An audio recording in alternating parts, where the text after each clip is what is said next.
to do the basic introductions and who you are and kind of what your interest is in the group.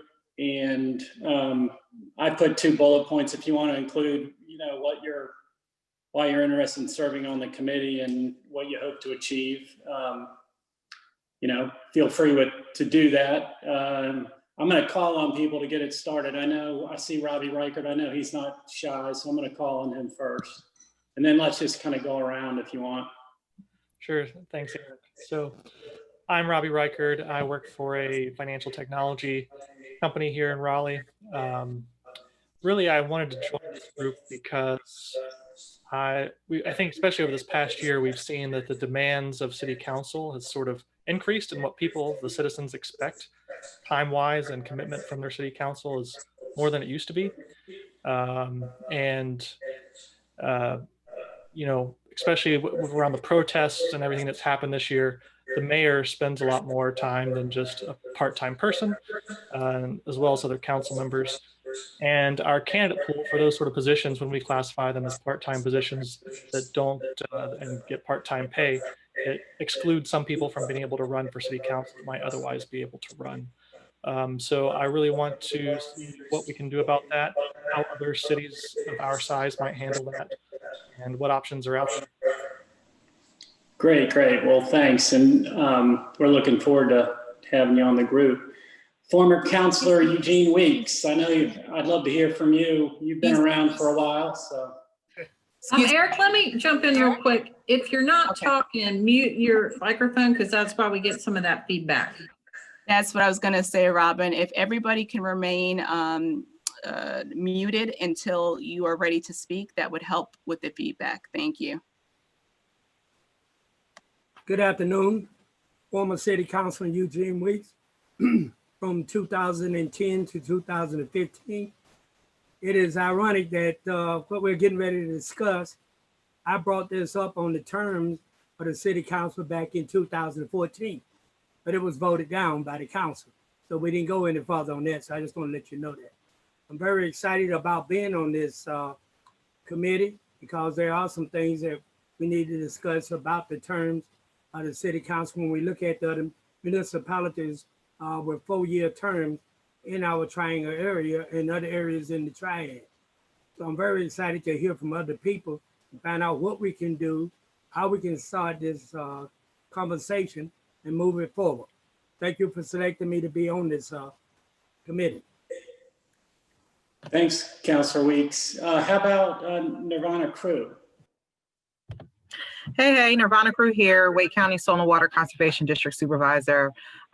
Extremely interested in participating in this study group, mainly because I live just outside of the city limits and still have so much invested in what goes on in our city politics and city government.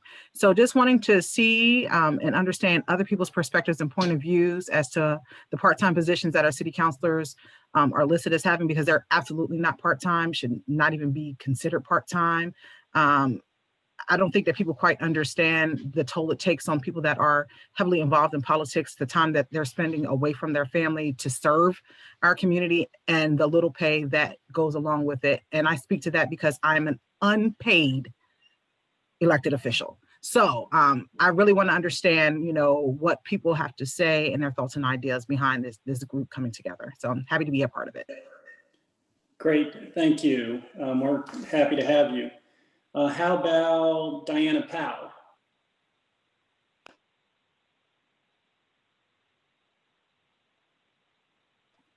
I think you're still on mute. We're all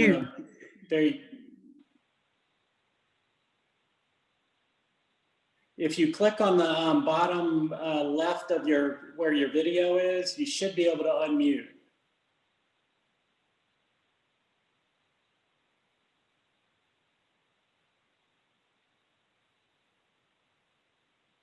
Can you try putting your cursor on where your name is and the red microphone? You should be able to click on that and unmute. Actually, Eric, I went ahead and I had to make some changes to this. My apologies. Thank you. Okay, now, thank you. I wasn't able to unmute. But yes, my name is Diana Powell. I'm Executive Director of Justice Serve of North Carolina, a grassroots organization that has been in operation for about 10 years. I am excited to be a part of this committee. I believe that I'm here to bring the voice of individuals that are not so much engaged in what happens amongst our city council. I'm excited about serving and looking forward to it. Thank you. Thank you. Thank you. Catherine Lawson. Hey everybody, so I'm Kat Lawson. I'm an attorney here in Raleigh. I've also done a fair amount of public advocacy and kind of policy research and come at this particular issue from the interest of wanting to maximize both democratic participation amongst all the folks who live in Raleigh, vote in Raleigh, don't vote but should vote in Raleigh.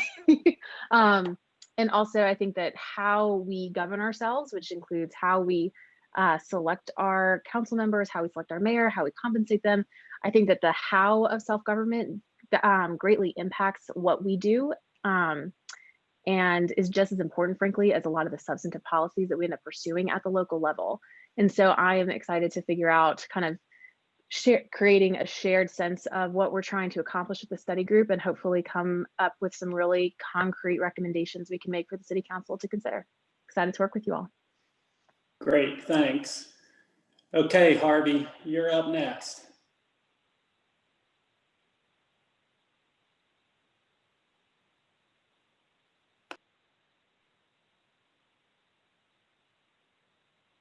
I think Harvey's still on. It shows he's not muted, but we can't hear you. So maybe we can get some help.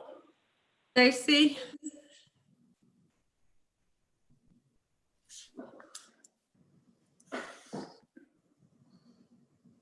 Still can't hear you. I don't know what's happening. Where's Stacy? I'm here. He has the ability to unmute himself.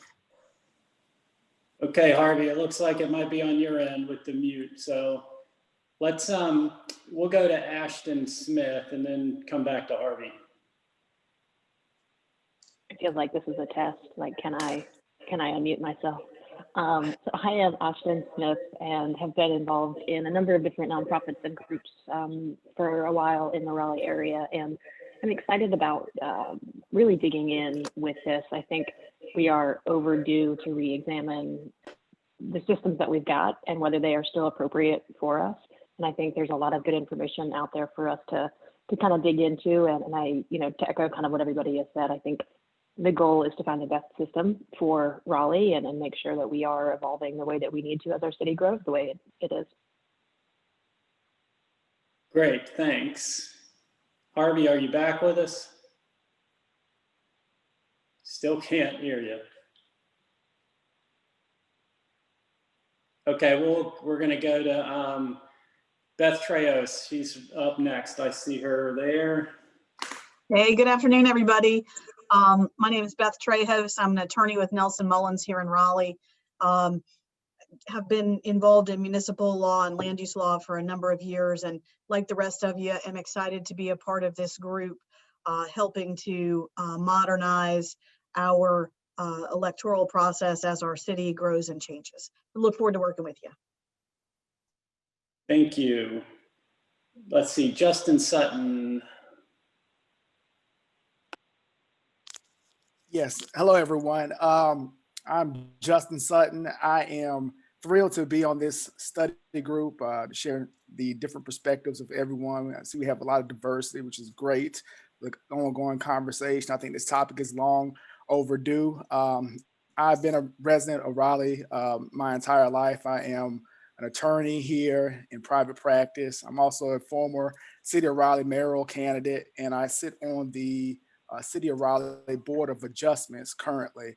So I've dedicated a large portion of my life to public service, and I know that it is a definite sacrifice and a commitment. So I'm eager to explore this topic and to push forward any new positivity, new progression, the changes, and what we need to do to address this. So greetings. Thanks, everyone.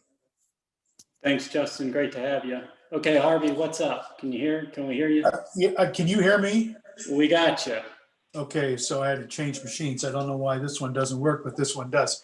Harvey Schmidt, I'm the president emeritus of the Greater Raleigh Chamber of Commerce, served with the chamber for 21 years. And during that time, obviously spent a great deal of time working with city council and watching it in action. I wasn't a part, but I saw a charter review when I worked in Tampa, Florida, and I thought that was a useful thing to do for governments to sort of refresh the way they look at themselves every period, at some, general period of time. I thought this was a good idea for the city to evaluate where it is. We're a much bigger place than we were when I came here in 1994. The dynamics of the job have certainly changed. And the one thing that always sort of bothered me was that counselors would spend a year working, and then they were spending a year running for office. And that didn't seem to me to be the most steady way in which to govern. And when this conversation came up about reviewing where we might go in the future, I thought I would enjoy the opportunity to participate. So thanks. Great, Harvey, thank you. And I, for many of the same reasons everybody has already talked about, I'm interested in this. I was a land use attorney, so I presented cases to city council. I'm retired now. I've been retired for about 10 years. And I've served on the planning commission and a couple other various volunteer matters for the city. So I've kind of seen what happens with elections, and I'm really glad that Councilor Weeks is on, because he can really give us a firsthand kind of perspective on how it works and how to be on that side of the council table. So, and as I understand it, it's been the early 70s was the last time the council looked at or modified its charter. And as you can imagine, I wasn't around then, I was 4 years old. So the city has changed a great deal, and we're kind of going through this transition from a small, sleepy capital town to a burgeoning tech hub. And it seems like, as Harvey alluded to, it seems like a good time to reconsider, if it's appropriate, reconsider how we operate and how we function as a city and the government structure, to see if we can consider better aligning our governmental operation with the size city that we're becoming. So I'm happy to be here and look forward to working with everyone. And so I don't, this is kind of weird because we're in a situation where we don't have leadership established. And so if you want to just go down the draft agenda I sent around, I'm happy to do that. If people have other things they want to discuss or modify, just raise your hand. Don't be shy. But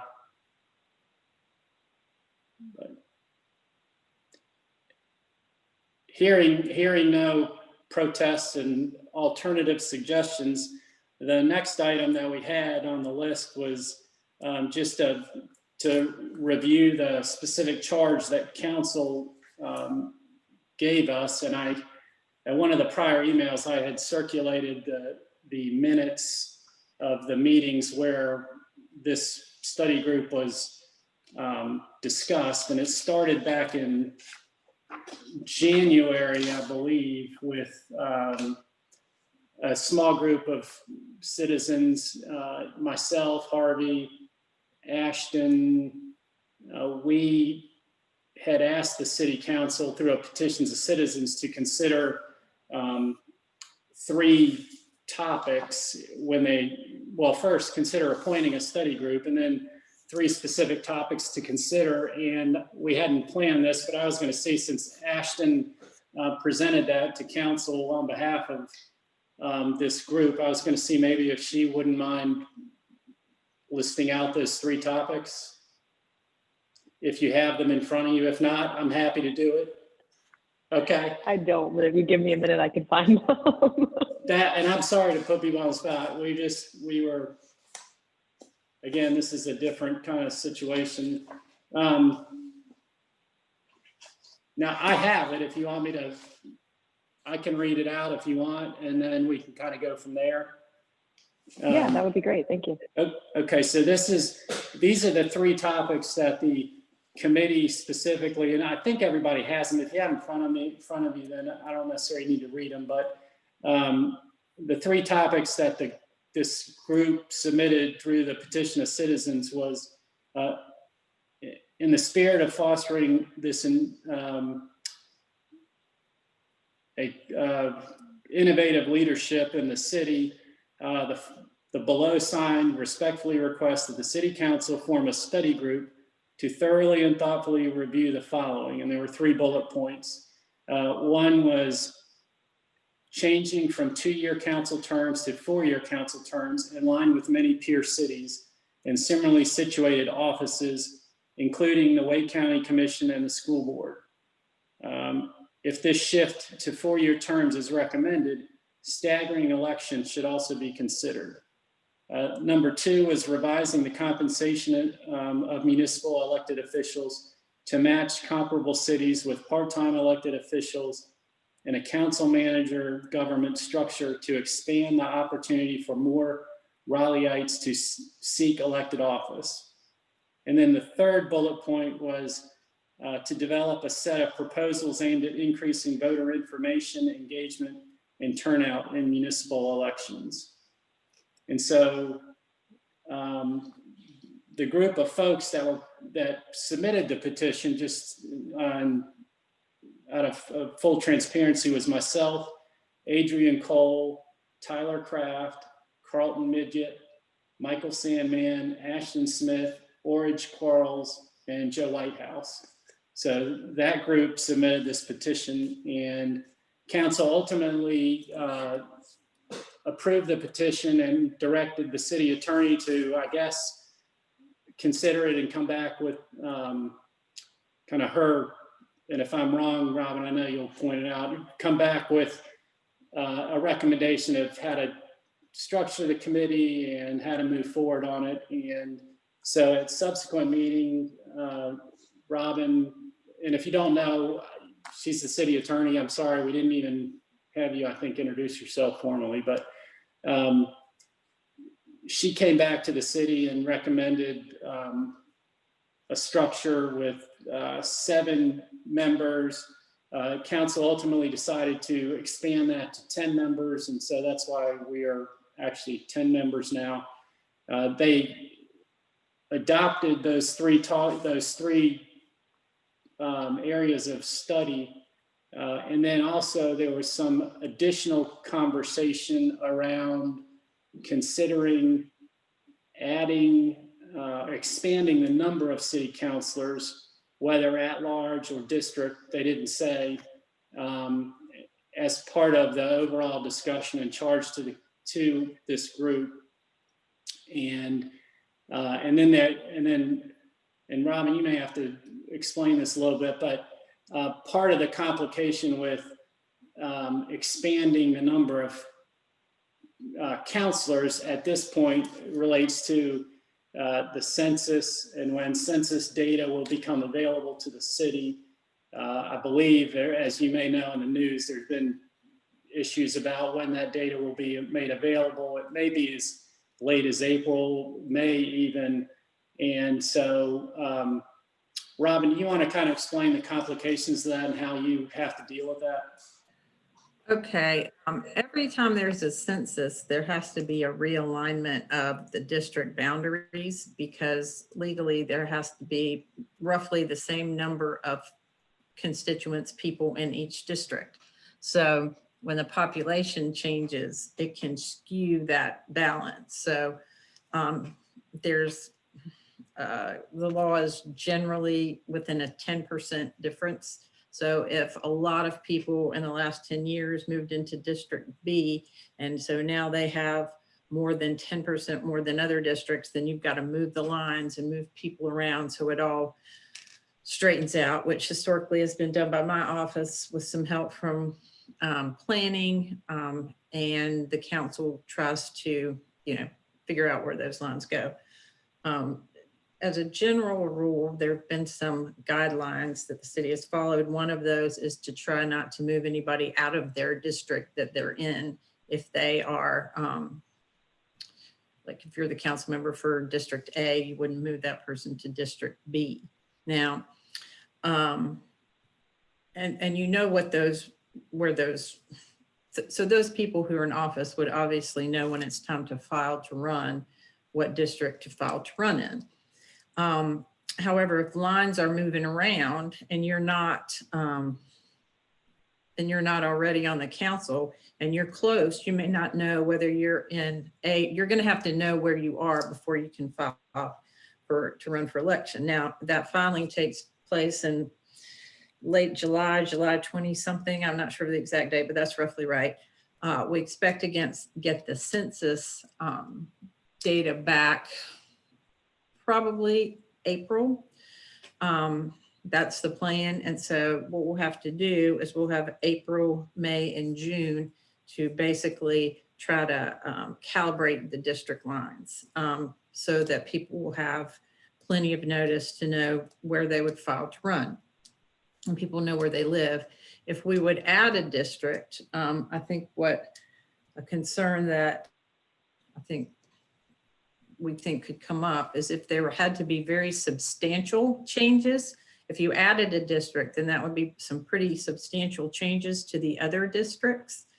And while I think practically it could be pulled off if it's just the planning department, me and the council moving the lines around, that there would be more perhaps community input and participation about what that district would look like, where it would be, who would be in it, and that being able to do that in less than a 3-month time period may be difficult. Now, that is not to say that you can't add a district in the next 10 years, because you can. It just might be hard to do it before July 23rd in a way that made everybody happy. And it might also be hard at that point. We would want to make sure council members stayed in their district, but not knowing sort of where that is or what it looks like could be hard in that respect too, because you basically have to change, I think, probably the makeup and lines of almost every other district, because the bigger you make one, the more it skews the other one and that type of thing. So if that makes any sense, it's not impossible, but we're on a pretty tight range, given that this group would, even if you're still meeting in April, you wouldn't have the census data until at least April in order to figure out what that would look like and where the population is, because you may want to know where the population is before you decided where that district would be. So maybe that's more information than you need, but I hope that was helpful. Thanks. Does anybody have questions about that particular topic or explanation? Okay. So, Eric, real quick, so just to make sure that I understand, so that would be relevant if we were to suggest that we were to introduce another council member seat that was geographically specific, as opposed to an at-large seat, or just keeping the numbers the same.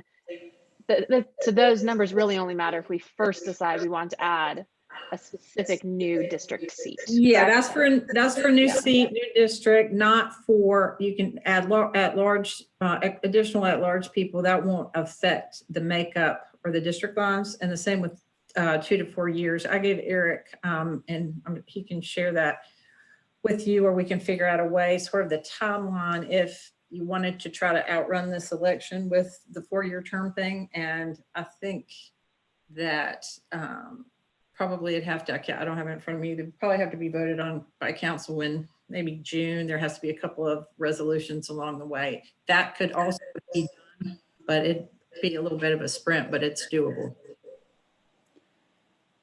thanks. So does anybody have any other questions about that specific topic? Eric? Yes. Harvey here.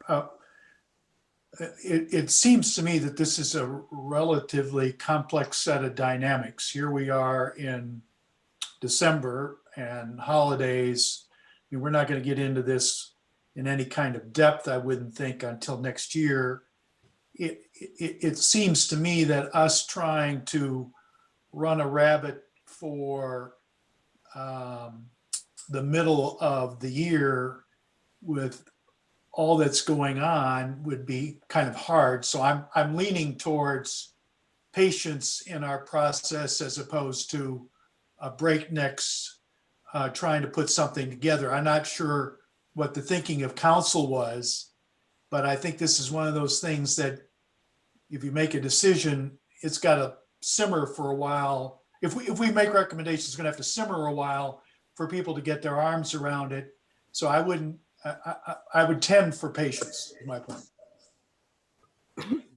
Yeah, and I tend to agree. One thing I was thinking about in kind of structuring this, and this kind of leads into the next topic, which was basically discussion of format and schedule for future meetings. Some of these topics are pretty, I believe, and I've looked into a little bit of the, kind of what other cities are doing and things. I mean, the first two topics are pretty objective and straightforward in terms of data and research.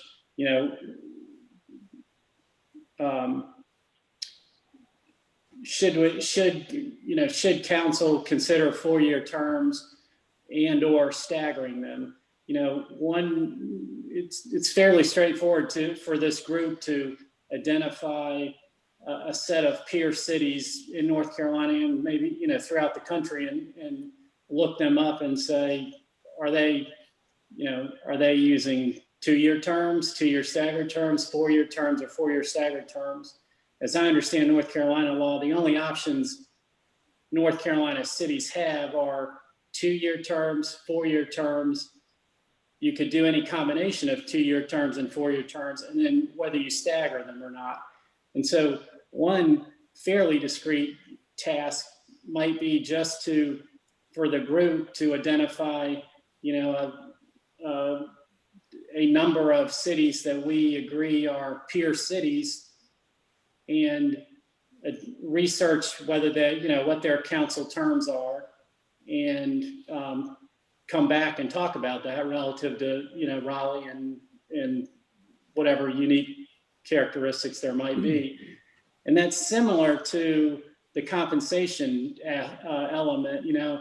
If we again decide on a group of peer cities whether it's 10, 15, 20, whatever the number is, we can pretty easily identify, and I believe Robin has asked staff to pull a little bit of that data.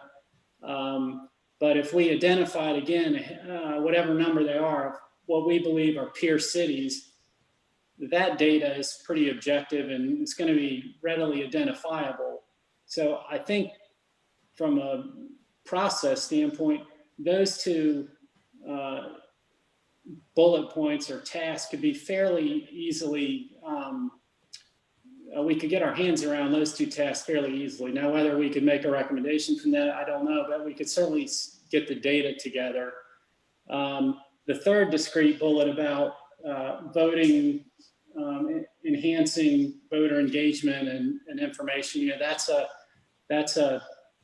I don't have much experience in that, but that's a less objective, less data-driven element. And then the other one that was mentioned but not specifically voted on by council is, again, whether to add council members and how many, and whether they're district or at large. That one, I think, is the one, my personal opinion, and I'd like to hear what other folks say, is likely to generate the most discussion and community engagement, but I could be wrong about that. So one of the things we could do is maybe prioritize what we think as a group we should focus on initially, and are there particular tasks that we think we can get done, and make a recommendation to council that they could act on if they chose to in advance of the 2021 election. And then if we assume we can do that, then we then hold the other topics and maybe do an interim report to council saying that, hey, we have recommendations on these 2 items. We'd like permission to continue our work on the remaining items and process it that way. And again, that's just one suggestion in the way I've been trying to think about how to move forward. And I'd like to hear what other folks think about that. Eric, this is Weeks. First, I Yes, have sir. a question for the city attorney. Have you all been discussing or received information from citizens when you're talking about the census?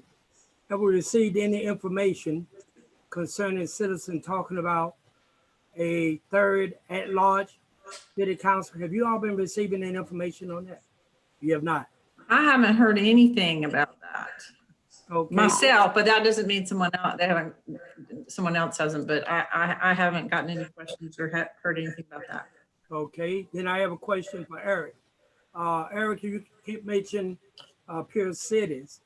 I know when you're talking about peer, you're talking about in size and everything else, but in the triangle area, in our municipalities around us, correct me if I'm wrong, but I thought we had about 5 or 6 municipalities, city council that already have 4-year terms.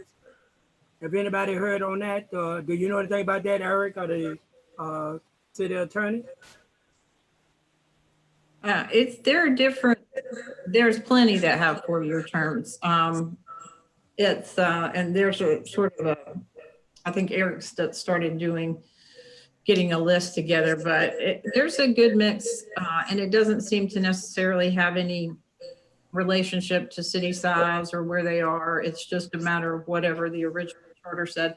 I don't know, some of it, of course, but I was in Raleigh in private practice for 5 years, and then I was the city attorney in Asheville for 4 years before I came back 2 years ago. Asheville is a 4-year staggered city, which I can tell you is have some benefits to it, just because when you have a turnover of council, some people know what's going on. You've always got somebody who's been there for a couple of years.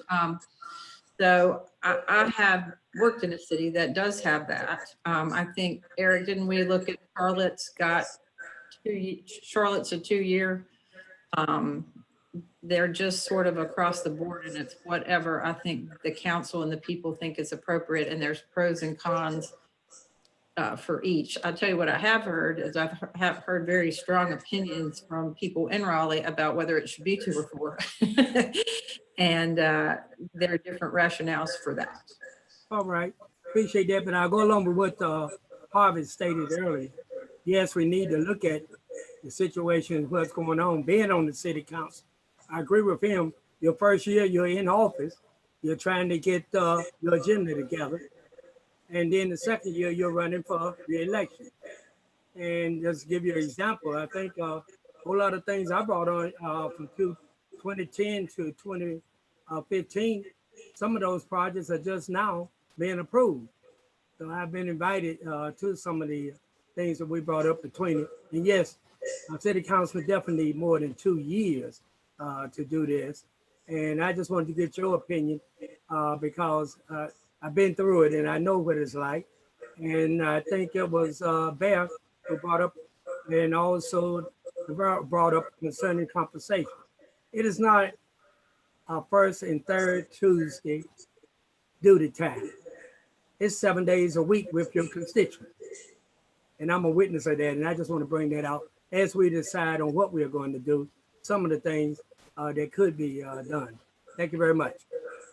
I will say we do have data on what council members, mayor pro tem, council members are making in Raleigh, and the HR department has sent a survey out to a lot of what they consider to be peer cities. We've gotten a lot of that information back, and I think McLean, my paralegal, should be on somewhere. We're trying to get that together, and I can forward that. She can forward that to the group. It's pretty interesting, I think, and worth looking at. Yes, we do need that information. Appreciate it. So, today, at least, it wasn't my intention that we would really have substantive discussions, because we need to get to know each other, and we obviously aren't necessarily haven't agreed on exactly what our direction should be, and I certainly didn't want to presume that. So what I think, at least what I hope we could consider, are how to move forward and for future meetings. And Harvey, you got a question? So I'm unmuting here. You're good. All right. So my question is, what kind of assets do we have at our disposal? Could we, for instance, engage Mr. Cohen in a report about what happened in 1972, so we've got some frame of reference about how we got to where we are? Because I think it's good for us to have a sense of perspective as we look forward. Two, do we have access to the, there's a school of government over at UNC, and it would seem to me that there might be some people there that might be able to give us some academic review of what options are being considered, so that we're not flailing around without knowing where the guidelines are in this conversation. Because I think it could get loose in the road easily without having some sort of sense of travel other places have taken before we get into a path ourselves. So there's a couple of background pieces here that I would feel comfortable with, and the data that the city attorney has mentioned would also be helpful to sort of inform the next round of conversation, and then we can sort of decide sort of what the critical path might be. I just don't want to get into a critical path without knowing what paths exist. No, and you're on the right track, I think. Jared Cohen, who is listening in the meeting, he has volunteered. He's got a long history with the General Assembly and understands this process and local government law better than probably most anybody.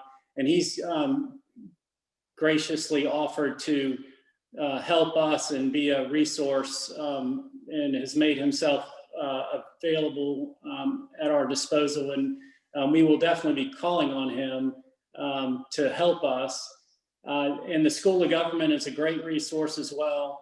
And I'm sure that part of their charge is to help in initiatives like this and guide local governments. And so I have no doubt that they'll be a resource, and we've got some contacts there, and I know the city attorney and city staff can help us with that. And so I think I guess at least what I would like to get out of today, and others will certainly chime in, would be how do we want to move forward just in terms of meetings. My experience has been, and I know everybody's busy, has been it's easier if we can establish a set meeting time. It's easier for the public to listen in on our meetings, and it's easier for everybody's schedule. But I don't know if that's possible with 10 of us plus staff. But I'd like to get your thoughts on, how do you want to structure future meetings? Do you think it's possible to establish a standing meeting date and time? And if that's possible, what do you think the frequency of those meetings should be? And so I'm going to open it up to the floor on that, and just take care of some of these housekeeping details if we can. Eric, I want to chime in one thing too. At some point, I don't know, maybe you can do it this meeting, that somebody should be, I guess you'll get a chair, whatever.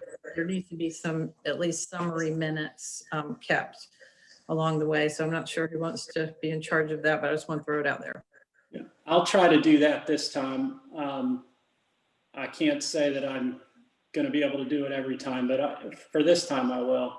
But yeah, so I think at this point, I think we should consider how to, you know, our meeting frequency, meeting schedule. And then as you can see on the list of future tasks, and if others want to chime in on other tasks, nominating officers, we need to have somebody, a chair and a vice chair, and possibly a secretary, however you want to do that. I think I found it, you know, to have some basic ground rules that we agree that we ought to operate under, not necessarily formal rules or procedures, but how we think we ought to kind of proceed forward and operate on an ongoing basis. And then, although like Robin alluded to, the city, some of the city staff have identified some what they think are peer cities. It'd be nice if one of the tasks leaving here was for each of us to consider identifying the cities they think are peer cities in North Carolina. And I'm going to just throw out a number, and you can do as many as you want or as few as you want, but maybe the 5 cities in North Carolina that we think are kind of our peer cities, and then maybe 10 cities across the country that people think would be potential peer cities, and maybe bring those back or circulate them to the group between now and whenever we decide our next meeting. Yes, Ashton, you got your hand up. Yeah, that's the way to do it, right? I guess my question was going to be, when we're thinking about peer cities, are we only thinking about like things like size and growth trajectory, or are we also thinking about their current manager form of government or something like that?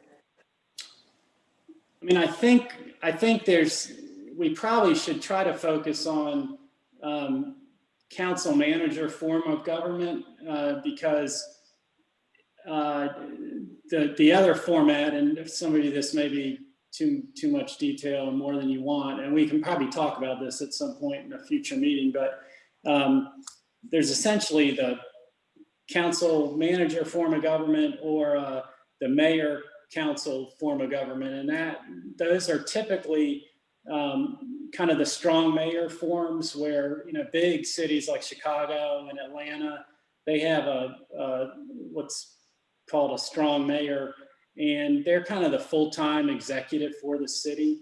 And I don't know that those cities really parallel ours, a council manager form, but if folks, you know, there's nothing wrong with taking a look at those, and then we can explore why they might be differences. I suspect we're going to find that in those cities, the mayors are paid substantially more, you know, like hundreds of thousands of dollars probably, and they are full-time kind of executive roles. But it doesn't mean we shouldn't consider those. But I think, you know, the criteria we should be looking at is roughly the size or on the same growth trajectory, and to the extent we can identify council manager formats. But others, you know, I'm happy to do. Other people have thoughts or suggestions about that?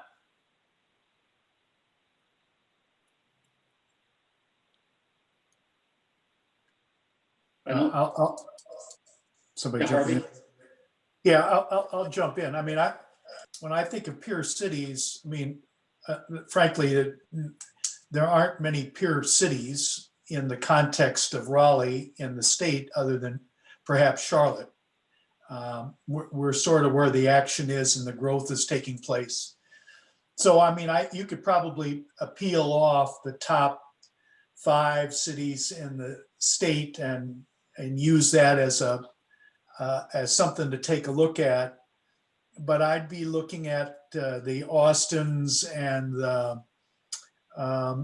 maybe the Indianapolis in the middle of this country, and a couple of other, and I'm just doing this off the top of my head. I don't have any grand design here, but we ought to we might talk to the chamber, and the chamber has a list of peer cities that we compete with from an economic development standpoint. There's probably a dozen or so communities in there that are of similar size.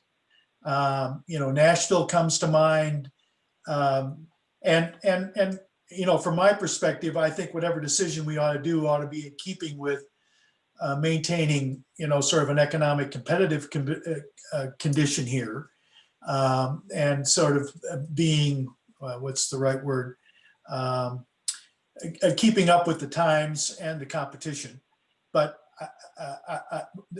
picking those cities out of the thin air right here is hard for me to do, as you can see. Yeah, so I think bringing us back to, I think our first administrative piece of business today should be figuring out a meeting schedule. And do we want to meet every 2 weeks? Do we want to meet every month? I think we need to meet at least every month.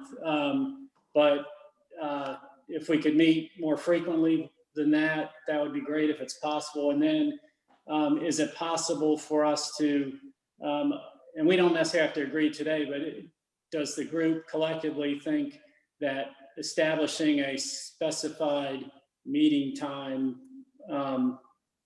whatever frequency we decide, is that the best approach? And do we think that's possible given everybody's busy schedule?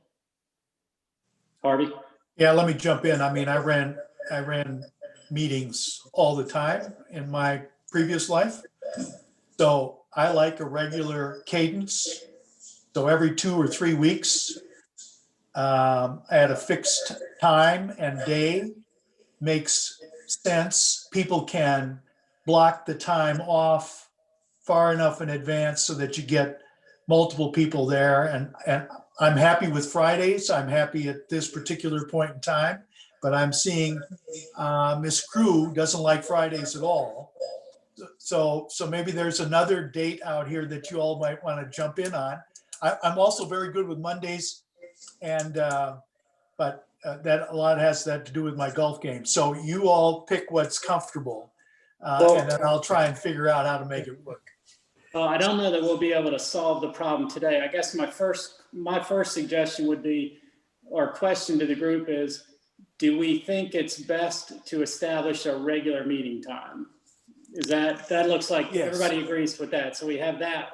And then do you think it's possible to meet more frequently than once a month? Could we do every 2 weeks or 3 weeks? Do people think that's possible with their schedules? I think it seems like I guess a question I have on that would be, if we're meeting more frequently, are we condensing the timeline that this group is working together, which is not necessarily a bad thing, but are we thinking that we're going to be meeting every 2 weeks for 6 months, for 3 months, for 2 months, for 9 months? Any consideration there? My general sense is it's probably too early to tell where we are and how, but folks chime in and I think that I think the first 2 tasks are pretty discrete and are probably fairly easy to get our hands around. The enhancing electoral information and participation, and definitely the number of council members and whether they're district or at large. That's probably a more nuanced discussion that may take some more time. Councilor Weeks, yes, sir. Yes, I would recommend the monthly type of meeting, due to the fact that you have the city council, you have the hearing, you got the planning commission, you got the county commissions all meeting. I would say we can establish a day, but I recommend a monthly thing with the not knowing all the tasks that we will be assigned to do. We just notify 2 things you ask us to do. Give us time to do some of those things and come back. I do agree. Friday definitely will not work. Okay. Thursday will, definitely not Monday because I'm resting for Sunday. Okay, so we'll leave that alone. But that's just my views. Okay. Okay. So trying to figure out a path forward just on the meeting times. And I think, Eric, too, another important consideration is going to be length of the meeting. I mean, this is set to be a 2-hour meeting, I think, Yes, today. So yes. I think there's got to be a balance between frequency and duration. Yeah. So what, Nirvana, yeah. Can we send out like a poll to see what would be best for times and how frequent, you know, if it's going to be every 2 weeks, every 3 weeks? I definitely feel like we do need to meet more frequently, considering we are approaching city council election. So there's that going into the new year. So meeting more frequently would be beneficial, but send out a poll. Okay. Well, what do you think we can can we target for every 3 weeks in terms of meeting schedule? Do you think that's we don't have to do it if we can't figure out a time, but is there a consensus to shoot for trying to do it every 3 weeks? Okay, I see a lot of head shaking and thumbs up. Okay, so then if somebody, I am not competent to do a doodle poll on times. I don't know if somebody on city staff could help us with that, or I can get my paralegal to do it. McLean, Okay. are you there? Yes, I can work on that. Okay, so we'll get that out, and let's assume we will meet, you know, obviously January. It won't be the first week of January because I know everybody's got business, and trying to pull that together is tough. Do you think it's worth trying to agree on a next meeting date in January before we get our regular meeting date, just to have something on the books? Or do you think we should try to get everything set up and go ahead and meet on our whatever date we establish in January?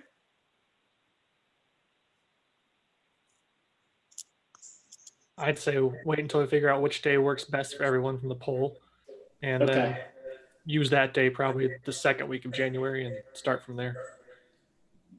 Okay, and again, all this is flexible. We're going to we're going to be around each other for a while, and so we're going to work with everybody and be as flexible as we can, of course. Are there any other, I had these 3 tasks that I kind of put out there. Are there other things are these okay to shoot for next time? Is there anything else we think we should be looking at to do in our interim time between now and whenever we schedule our next meeting? One thing that would be helpful for me, and it sounds like Robin may have already been working with you on this, Eric, was just what it takes to implement these different options that we're looking at. What do the timelines look like? What actually is possible for us to do? Yeah. One thing I would add to that, because I've seen a lot of questions about online, is, and it relates to voter engagement, is why do we have elections on odd number years? I have a feeling that's a North Carolina requirement, but that's something that'd be nice to know. Okay, and I'm not good at doing all these Zoom meetings. I know there are comments going on in the chat box. I don't know if those survive the meeting. I think the meeting's being recorded, so it'll be available, and I assume we can put it up.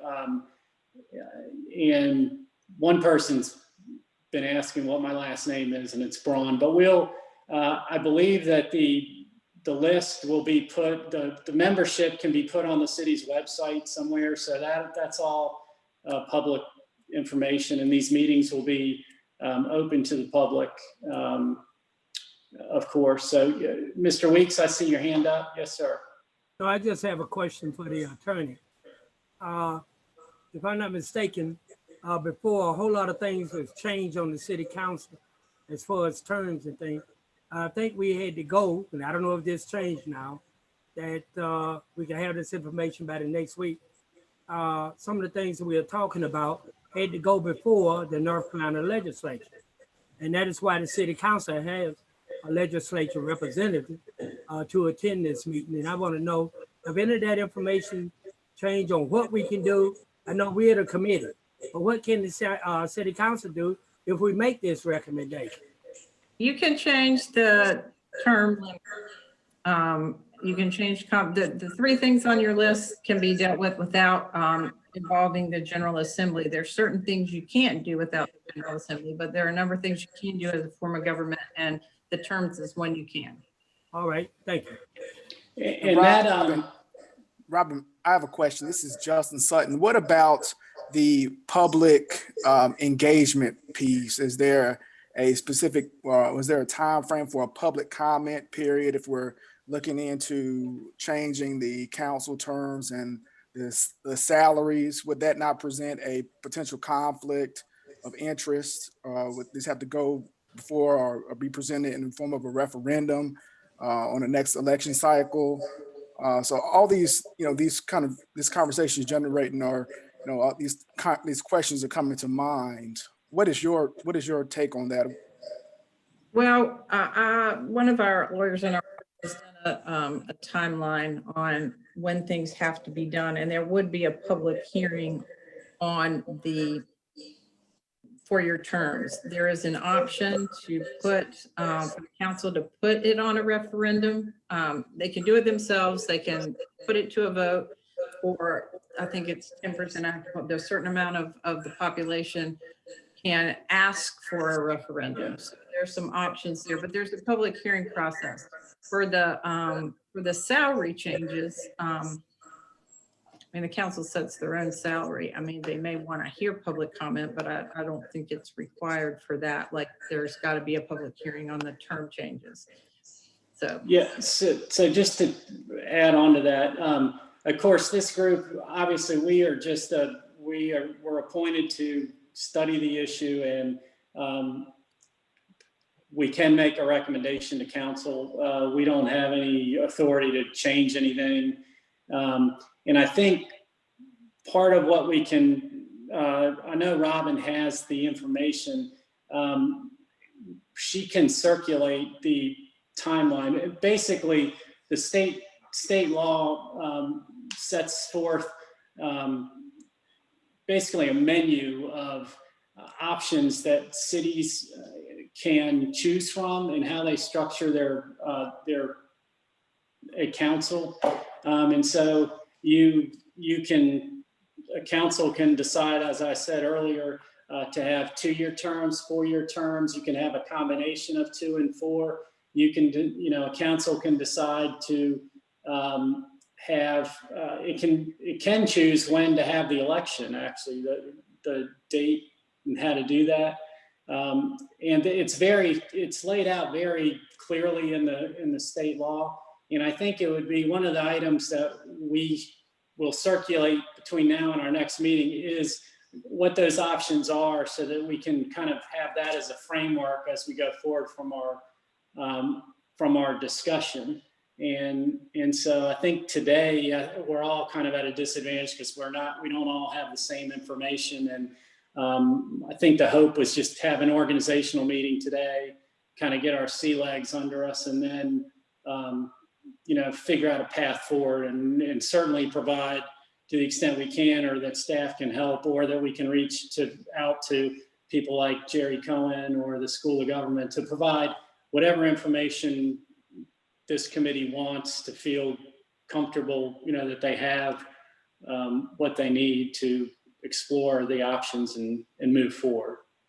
Does that make sense? Eric, Yeah. Yeah, And Eric, do you think it would make sense to have people submit their questions by a certain deadline, and then maybe we can all kind of get on the same playing field? And obviously, there'll be more questions as we move through the process, but some of the baseline sort of stuff.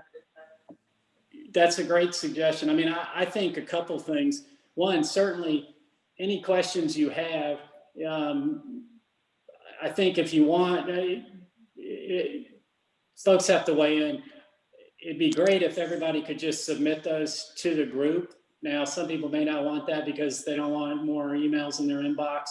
But I think if we all submit questions to the group, and Robin can, and we can coordinate and collate them and figure out how to address them. And I think that's the same with, rather than waiting until our next meeting and then bring all this stuff at once, and it might make the meetings less efficient. I think also, to the extent folks have ideas about what they consider peer cities, I think putting that out to the group so we can start considering, you know, it'd be great if we all kind of agreed, you know, if there was enough overlap to identify that, you know, a good number of folks that we think are cities that we think are peer cities, and then there'll be some we need to discuss. If you have any ideas of what ground rules we should operate under, and I don't mean formal ground, you know, rules of procedure, but just, you know, we ought to respect each other's viewpoints, and we need to, you know, be respectful that some people have more knowledge than others, and be patient so that we all, you know, ideally are going to get to a level playing field in terms of the information we have and the knowledge we have, so that we can collectively move forward and come up with our best good discussions, first of all, and then the best recommendations and suggestions that we can. So does that all sound reasonable? Is there anything else? Eric, I think that's good. I think we ought to agree on the committee's mission. So if those 3 items are what we're going to do, we ought to all sign off on that and say that's what we're going to, that's our mission, is to come up with recommendations on those 3 items. And maybe that's a fait accompli, but I mean, we ought to personally acknowledge that's what we're trying to do, and that there is a 1, 2, 3. We may take the 2 easier ones on the front end, and then the 3rd one on the back end, which you offered, and I would suggest that that's what we do. Yeah, outside of that, I don't know that you're going to get much done. If you're looking for assignments, I spent 40 years of my life being the meeting secretary, so I'm happy to do that to sort of keep this in place. Although I would imagine that the city probably has somebody that's responsible for that. Am I correct or incorrect in that regard? For minutes of a task force? Yes. No, we, our clerk staff's, you know, official city appointed meetings. So there's really no person tasked with that. So I suppose I could do it, but it probably wouldn't be good for me to do it because I actually advise the council. And so you'll be reporting to them, and I don't want my spin to be on what you said, basically. I'm sort of here to be neutral on that. So it would be helpful. And again, for those of you, I mean, they don't have to be detailed at all. I mean, they can be very short, and it just depends on how you do minutes. But the state law doesn't require a whole lot, and just a summary of what went on. Yeah. Well, Harvey, it sounds like we have a volunteer, and one of the you know, these Zoom meetings, you know, are not nearly as fulfilling in my view as if we could sit around the table and kind of be together. But right now that's obviously not possible. But the benefit of the Zoom meeting is they get recorded. And so, you know, we can always look back if there's something that we're not clear on, or we need some clarification of what we said or somebody said. We have the capacity to do that. So in the interest of, we've been on this for a little over an hour, so the interest of kind of putting a bow on it and moving on until our next meeting, let's see if we can agree. The tasks that I think we had were, next meeting, we're going to nominate maybe a chair and a vice chair, and it sounds like we might have a secretary volunteer, so that's good. Give some thought to some basic ground rules about how we ought to move forward and operate our meetings.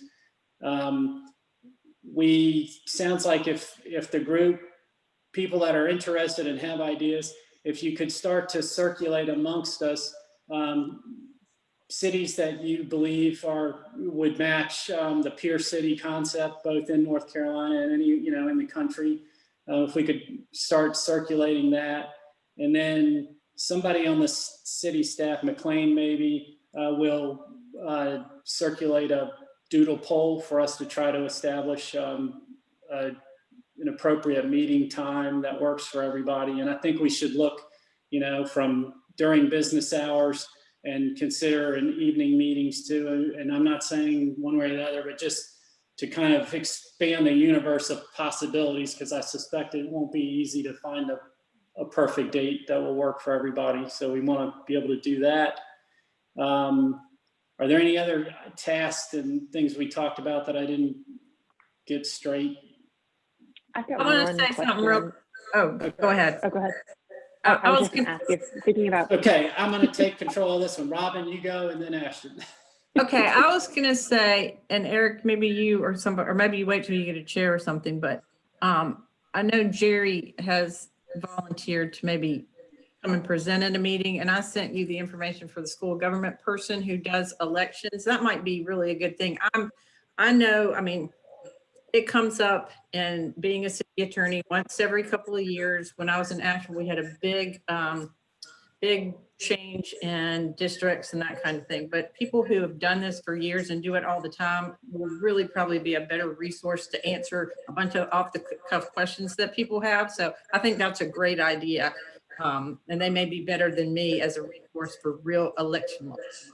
Okay, well, why don't we, I think that's absolutely correct. So let's work on the things we talked about. And once we get a meeting date, Jerry has communicated with me, and I know he has with Robin. He's very flexible and has been very generous in offering his time. So maybe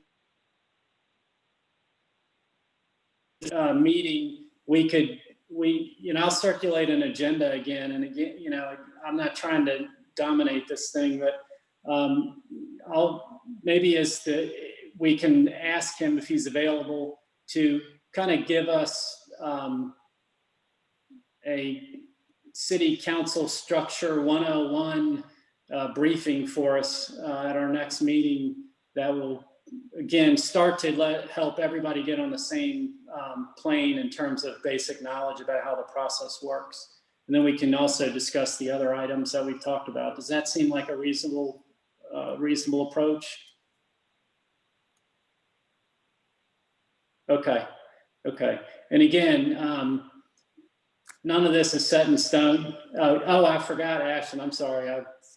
No, it's just fine. The thing I did want to ask is thinking about at the end of this, the result, what consensus is going to look like when we decide to whatever recommendation looks like. And I don't know if there's a standard model that the city uses for task forces. I think so. Anyway, to kind of put forward a recommendation, what it needs to be universal consensus or whether there's some other model. I know that Lang Dix Park has kind of laid out their own strategy and their committees as well. So I think we should collectively agree on what that end goal is going to look like too.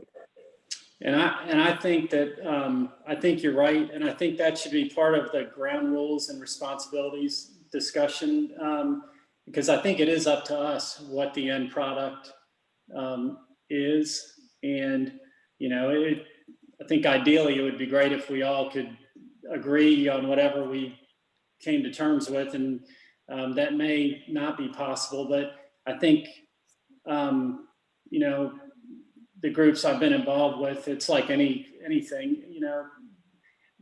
I'd like to think we all can agree that we're going to advance the ball and come up with things that we think are going to improve the city, but we may not all agree on all of it.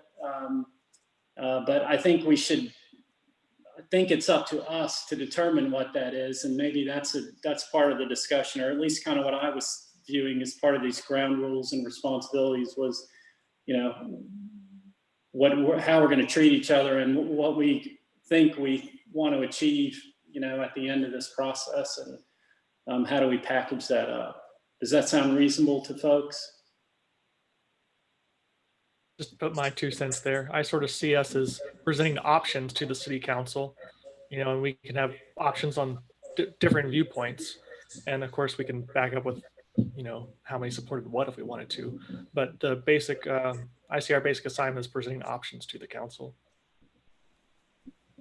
And I think that's fine. Again, let's see what we get, how we all kind of react to the information we do. And you know, again, that's still a discussion. We can't solve all of our issues today, but I think that that's a perfectly reasonable approach. So, anything else before we wrap up? Okay. Well, thanks for everybody. I know this was kind of the first meeting. We'll have a little more structure going forward. I'm really looking forward to working with everybody, and welcome any closing comments that anybody else has, or before we hang up. Okay, I don't see any hands raised. So one technical question I asked, but I didn't know my answer. Is the chat box questions, are they preserved somewhere so that they are not? Okay, well, before we close off, I'm not sure that they should be I mean, they're public records. But Stacy Lundy, you know, the answer about Stacy Lundy is no. So anyway. Okay, well, I'm going to do something old school right now. I'm going to take a picture of them. I think that's probably a good idea. If you'll just bear with me, because I don't want to hang up until I have them all. But that way, I don't want to. I'm not saying that we'll be able to respond to them, but I want to at least see what we had. And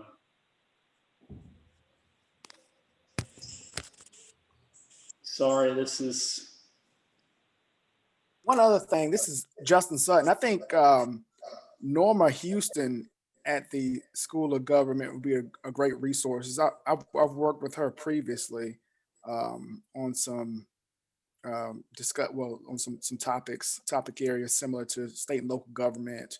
I may get in contact with her to see if she could provide some extra input also.